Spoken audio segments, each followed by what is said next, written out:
Is eating an all-meat carnivore diet really okay? What are the pros and cons? Hi, I'm Dr. Eric Westman and welcome to my channel where I review and debunk nutritional misinformation online. In this video, we're going to be listening to an explanation and then pro and con sort of exposition of a low carb and even carnivore type of diet. And I think some things are spot on, some things aren't so great. Be sure to wait till the end to hear my final thoughts. All right, so let's talk about eating an all-meat diet. This has become something that's gotten increasingly popular from a couple big podcasts and public figures like Joe Rogan, Jordan Peterson, and his daughter, Mikhaila Peterson. And a lot of these people are public figures who are eating an all-meat diet. And naturally, with this big resurgence in the ketogenic diet, which is a very low-carb, high-protein diet, a lot of people are taking that to the extreme and they're saying, hey, what if we just cut out all the vegetables whatsoever and eat an all-meat diet? What's that gonna do to our health? Well, it turns out a lot of people start to feel a lot better. Yeah, and if you haven't watched Jordan Peterson, Mikhaila Peterson, the daughter, and her experience, it's pretty compelling.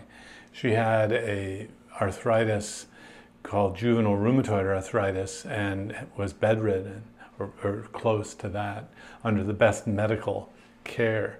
And just by changing the food, it could have been other types of food programs, and that's kind of a limitation of saying, oh, carnivore did this. Many other ways could have done it, but that's okay. Same with side effects. If someone says, well, the carnivore caused my kidney stone, well, actually, any diet change that leads to volume reduction or dehydration, even living life can lead to dehydration and kidney stones.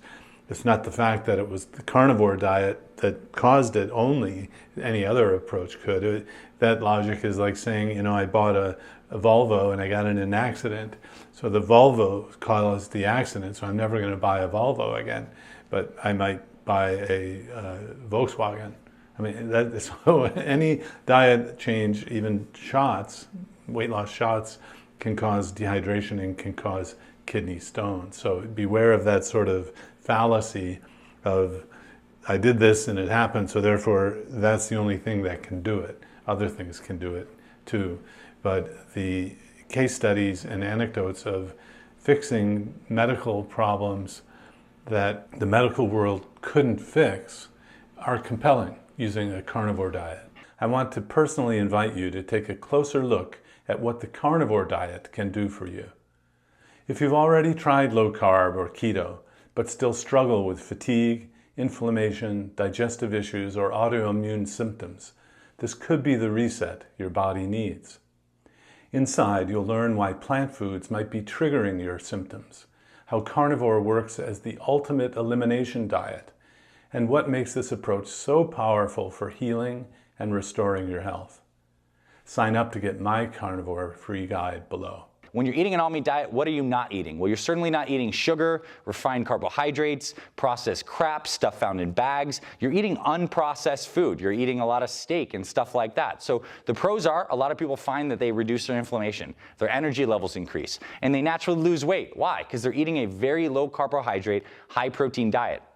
And look, you could have a couple big steaks a day and you'd still likely be under your calorie target for the day. So certain people are finding that they lose a lot of weight on an all-meat diet and they feel fantastic. So those are some of the pros.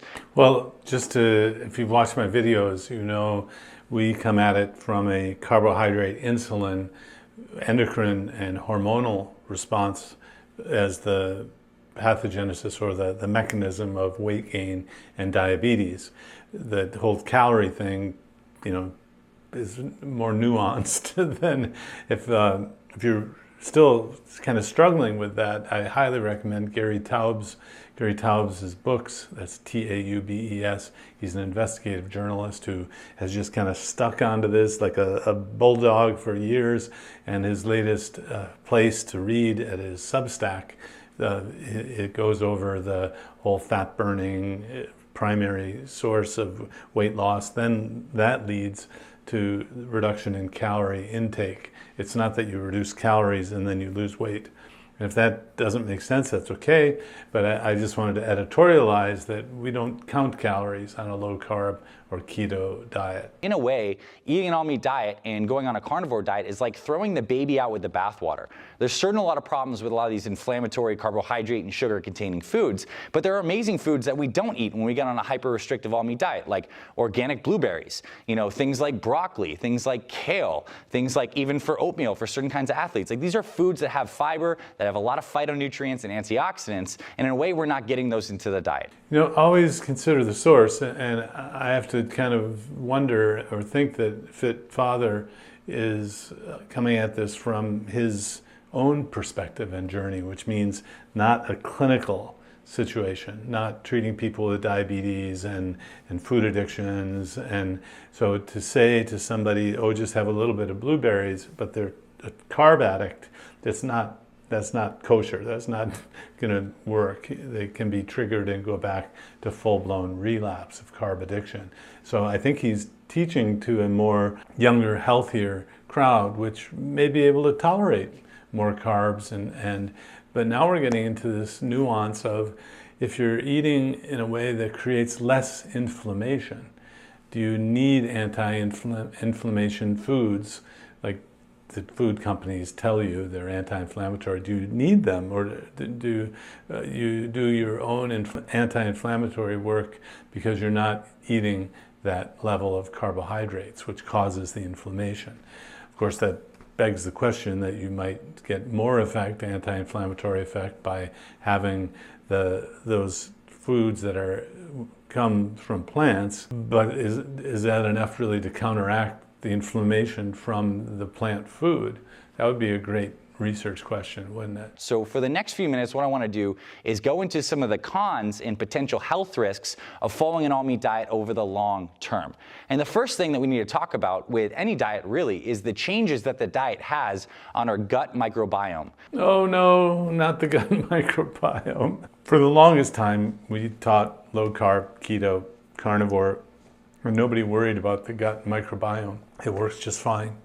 So, as you listen to my channel, I wonder what the level of evidence for things are, and then if there's a study among carb eaters, does that, kind of the average American, does that study apply to people who don't eat carbohydrates, kind of the tribe that I'm trying to protect? Even drugs like statins haven't been studied among those who don't eat carbohydrates. So you can't always assume that they're going to have the same types of effects. They might even have bad effects.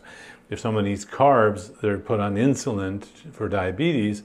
If you don't eat carbs, you've got to take away that insulin or you will get a low blood sugar. So depending on what you're eating, there may be even different effects of the pharmaceuticals, of the drugs that are used. Thus, also the diet might be different and have different effects. Our gut microbiome is the fact that our whole digestive tract, from basically the beginning of your mouth all the way down through your digestive tract, even to your anus, is lined with gut bacteria. Tons, millions and trillions of gut bacteria. And dynamically, you are interacting with the foods you eat with those gut bacteria. And what we find is that normal, healthy people have gut bacteria like lactobacillus that likes to ferment fiber from plant foods. So I have to kind of just think normal, meaning the most commonly seen carb eater will have this kind of microbiome. That's why a lot of people say eat good fiber because it helps lower your cholesterol and promote good gut bacteria. Well, it turns out when you're eating an all-meat diet, you no longer are giving that gut bacteria fiber. So those gut bacteria tend to die off, and very quickly. It can happen in as quick as 24 hours. I'm not so sure that's a bad thing. And we have found that putrefactive bacteria, particularly in the colon, the large intestine, is highly linked to colon cancer. So we say you eat meat, you get colon cancer. Well, largely that is mediated by the fact that when these putrefactive bacteria are fermenting these amino acids and really breaking them down, they kick off some secondary metabolite products that can damage the DNA of your colon cells. Yeah, so I don't agree with that one. The level of evidence implicating red meat in cancer is minuscule, trivial, minimal. And one of the best evidence-based universities on earth is McMaster University, and they've done a good job of kind of, what does the science say about red meat? and cancer or other health issues.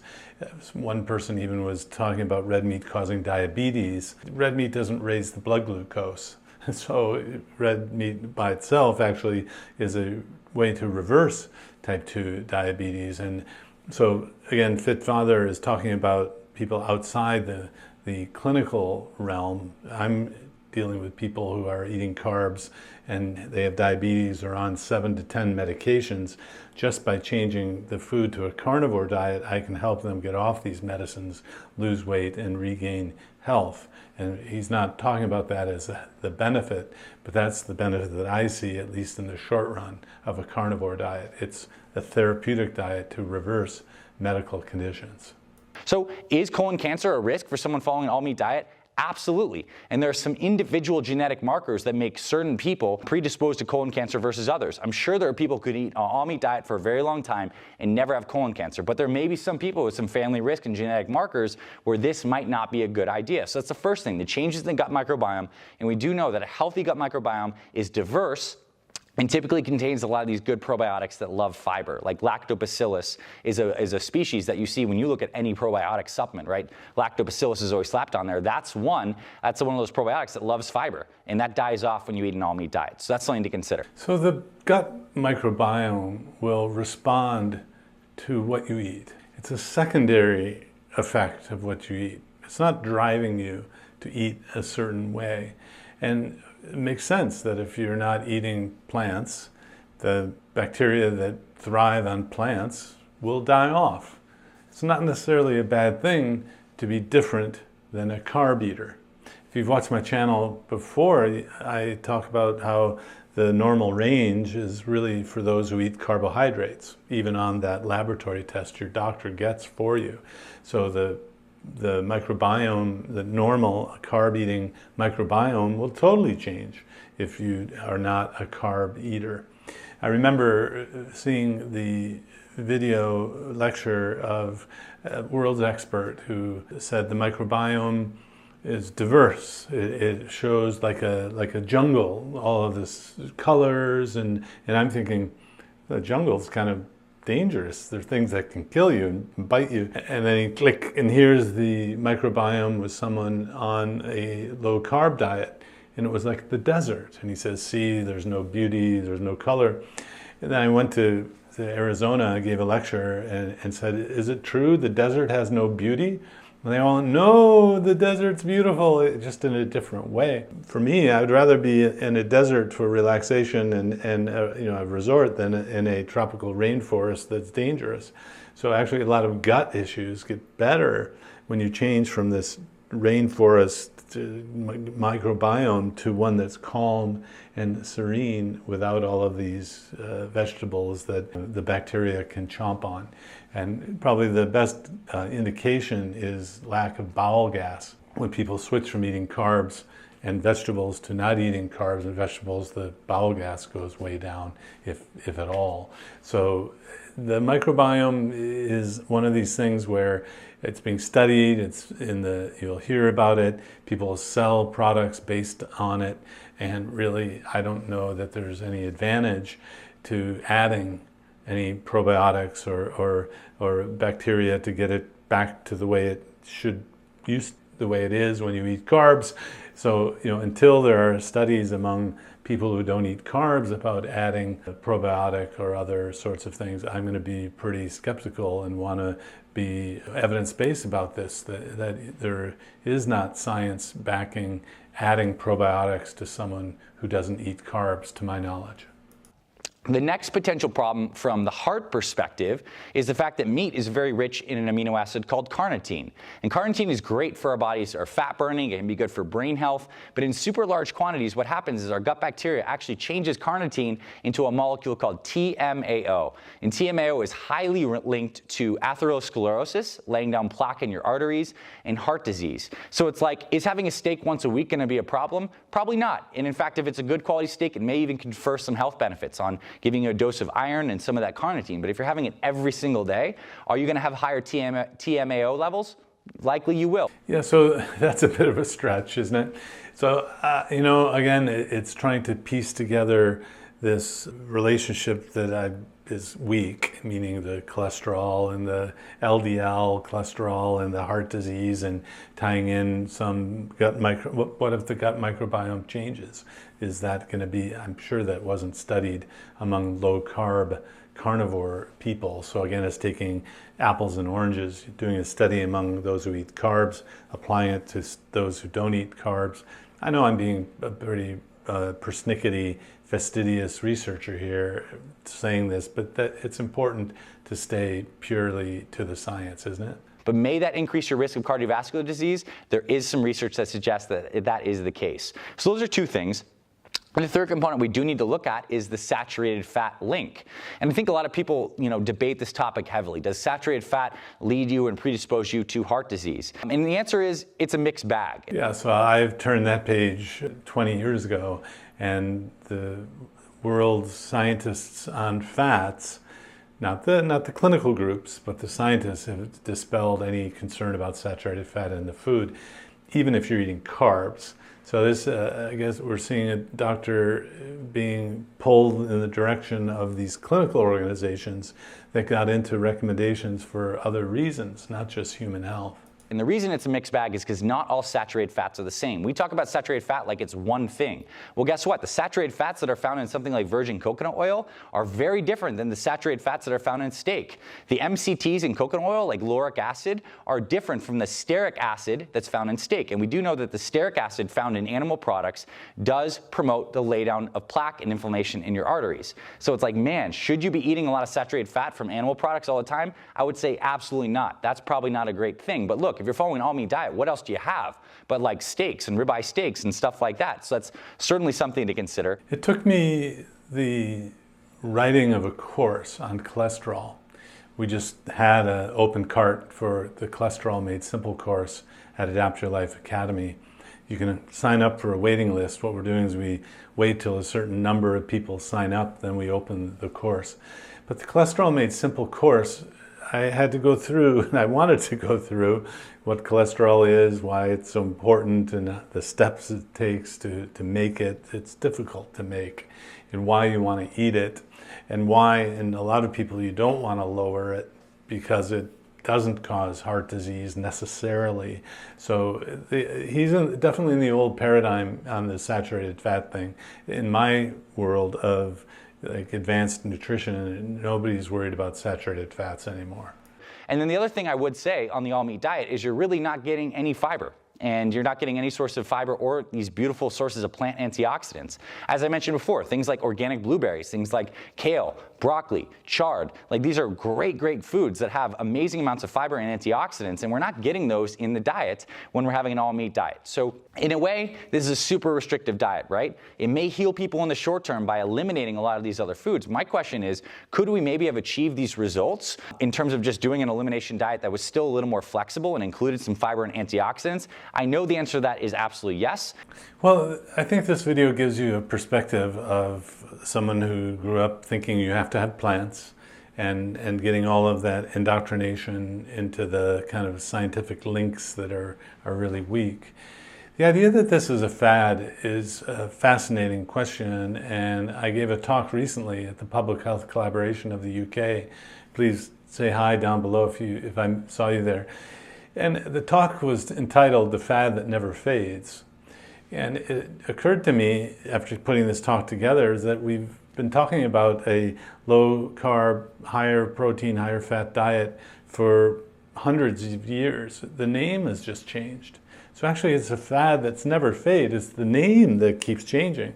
Just back in time, call it carnivore, call it keto, call it low carb, high fat, call it Atkins, call it protein power, call it South Beach, call it Banting in the UK. So basically this diet has been here. It's a fad that never fades. And carnivore may actually persist because it's fixing medically serious conditions that doctors can't fix except maybe with really potent medications to counteract the inflammation from it. So thanks to Fit Father Project for doing a video on this, calling out the pros and cons. I've been so impressed, and now so many people have asked me that I've written a course on the carnivore diet that will be opening next month, or this month in July, the open doors, so you can sign up now at the Adapt Your Life Academy website, adaptyourlifeacademy.com. Sign up for the Carnivore course, get on the waiting list, and be one of the first to learn from the evidence-based approach, like I typically will use, how to do a carnivore diet, when you should, when you shouldn't, what to watch out for. I finally, by common popular demand, put together a carnivore course coming out soon. Hope you take advantage of it. Hope to see you inside. There's a group to get started over the barriers or hurdles to overcome the inertia to get you started. That's part of our courses at Adapt Your Life Academy.